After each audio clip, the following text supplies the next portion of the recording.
இதெல்லாம் பார்க்கும்போது வந்து யோ யோ யோ யோ டியூட் ப்ரோ, இதெல்லாம் ரொம்ப பழசு ப்ரோ, உன்னை பற்றி யாருக்குமே இன்ட்ரெஸ்டே இல்லை ப்ரோ, நீ என்ன பண்ணுறன்னுலாம் எங்களுக்கு தெரியவே வேணாம் ப்ரோ அப்படின்ற மாதிரி நிறைய பேர் பேசிக்கிறாங்க. நான் பேசலைங்க.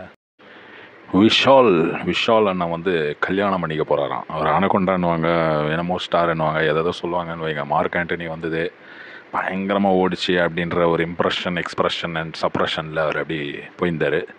அதுக்கப்புறம் திடீர்னு பார்த்தா ஒரு மேடையில் வந்து அப்படியே அவர் கை கால் ஆடுது, முகம் ஆடுது, வாய் ஆடுது, கால் ஆடுது, அப்படி இப்படின்ட்டு ஒரு பொருளையெல்லாம் கலப்புனாங்க. அங்கே வந்து மயக்கம் போட்டு வர வந்தார். அவருக்கு ஏதோ ஜஸ்ட் ஒரு ஃப்ளூ தான் அப்படின்ட்டு மேட்ரை முடிச்சிட்டாங்க.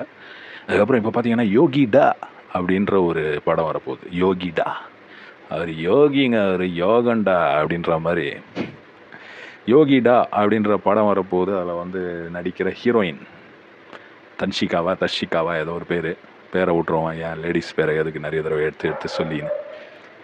அந்த அம்மாவை வந்து அவர் கல்யாணம் பண்ண போகிறாராம். ஒரே கையை பிடிக்கிறாரு, இப்படி டச் பண்ணுறாங்க ஸ்டேஜில், முத்தம் கொடுத்துக்கிறாங்க, ஏதோ பண்ணாங்க ஸ்டேஜில். இதெல்லாம் பார்க்கும்போது வந்து யோ யோ யோ யோ டியூட் ப்ரோ, இதெல்லாம் ரொம்ப பழசு ப்ரோ, உன்னை பற்றி யாருக்குமே இன்ட்ரெஸ்டே இல்லை ப்ரோ, நீ என்ன பண்ணுறன்னுலாம் எங்களுக்கு தெரியவே வேணாம் ப்ரோ அப்படின்ற மாதிரி நிறைய பேர் பேசிக்கிறாங்க. நான் பேசலைங்க. நிறைய பேர் அப்படி பேசிக்கிறாங்கன்னு வைங்க. நம்ம ஏதோ அதுலேருந்து சரி அதை பற்றி அவரை பற்றி அவர் சொன்னதை ஆகஸ்ட் 29 கல்யாணமா நடக்குமா நடக்காதா, வருமா வரும் அப்படின்ட்டு சிலர் பேசிக்கிறாங்க. நான் இல்லை. சரி, இதில் பார்க்கும்போது இன்னொரு மேட்ரு, தொகுப்பாளினி.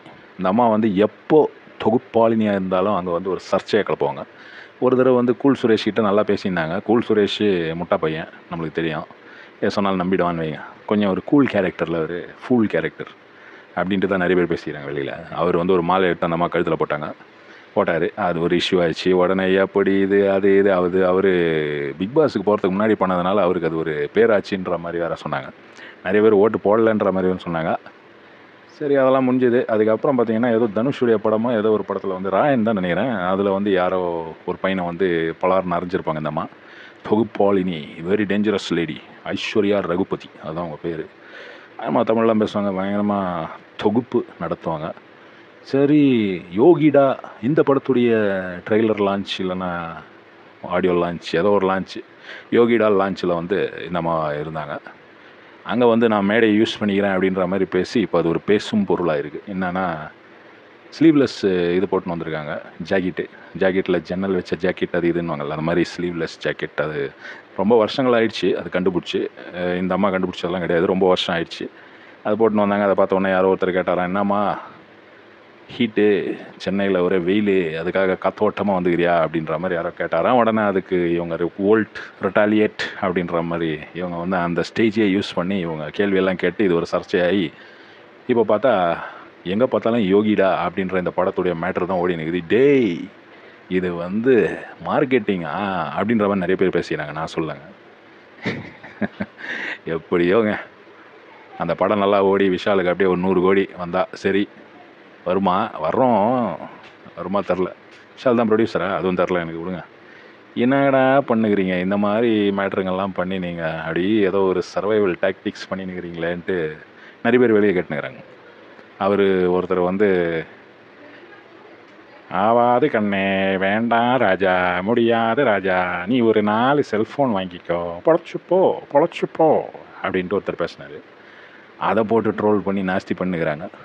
அதுவும் ஒரு மார்க்கெட்டிங் ஸ்ட்ராட்டஜியோ. ஆனால் அதில் பார்த்திங்கன்னா 2 நாளைக்கு அப்புறம் கூப்பிட்ட ஏதோ பொதுக்குழு கூட்டமாக, ஏதோ ஒரு செயற்குழு கூட்டமோ, மாவட்ட செயலாளர்கள் கூட்டம் போல் இருக்குது. அதில் வந்து நிறைய பேர் வரல, அவர் பையனே வரல, ஆவாது ராஜா அப்படின்ட்டு அவர் வரலன்னு ஆகிப்போச்சு. இந்த மாதிரி விஷயங்கள் ஒரு வேளை அட்வர்டைஸ்மெண்ட்டுக்காக, ஒரு வேளை இந்த ஒரு ஃபேம் அப்படின்றது, ஃபேம் வந்து 2 வழியிலையும் வரலாம். ஒன்று வந்து நல்ல வழி, அந்த நல்ல வழி வந்து ரொம்ப கஷ்டம். இந்த மாதிரி கொஞ்சம் யாராவது கலாய்க்கிறது, அது இது யாராவது பிரச்சனைகள் நடந்ததுன்னா அதில் வர ஃபேம் வந்து ரொம்ப ஃபாஸ்ட்டாக இருக்கும், ரொம்ப ஈஸியாக இருக்கும், ரொம்ப எக்கானமிக்காக இருக்கும். ஏன்னா இந்த ஃபேம் வேணும்னு நினைக்கிறவங்க வந்து அவ்வளோ தூரத்துக்கு அவங்க காசெல்லாம் செலவு பண்ண வேணாம். அவங்கள நியூஸில் அதில் எல்லாம் காட்டுவாங்க. இந்த ஐஸ்வர்யா அப்படின்ற அந்த தொகுப்பாளினி அவங்களாம் அதுதான் பண்ணாங்களா அப்படின்னு தெரியல. இவர் ஐயாவும் அதுதான் பண்ணாரா அப்படின்னு தெரியல. எப்படியாங்க கூல் சுரேஷும் அதுதான் பண்ணாரா அதுவும் தெரியல. எப்படி இருந்தாலும் குதிரை ஓடிக்கினே இருக்கும், ஏதோ ஒன்று ஆடிக்கினே இருக்கும் அப்படின்வாங்க. அதுதான் எனக்கு ஞாபகம் வருது. இதெல்லாம் நடந்துக்கினே இருக்கும். நம்ம தக் லைஃப் படம் வேறு வரப்போகுது. அதுக்கெல்லாம் பாருங்கள் எத்தனை கோடி செலவு பண்ணி ப்ரமோஷன் பண்ணுறாங்க. ஆர்டிஸ்ட்டுக்கெல்லாம் கரெக்டாக சம்பளம் கொடுக்குறாங்க. ஆனால் நிறைய பேர் வந்து இந்த மாதிரி சில சினிமிஷங்கள் பண்ணி ஃபேம் அதுக்கு ப்ரமோஷன் பண்ணுறாங்க அப்படின்ட்டு வெளியில் பேசிக்கிறாங்க. எனக்கு கரெக்டாக தெரியாதுங்க. டேய் உனக்கு என்ன தான் தெரியும் அப்படின்றீங்களா? சரி, ஏதோ ஃப்ரீ டைமில் ஏதோ எனக்கு பிடிச்ச ஒரு விஷயம் இந்த மாதிரி ஒரு வீடியோ போடலாமே அப்படின்னு வந்தேன். அதுக்கு போய் என்ன திட்டுறீங்க பார்த்தீங்களா? நாங்கள் அதெல்லாம் நியாயமா?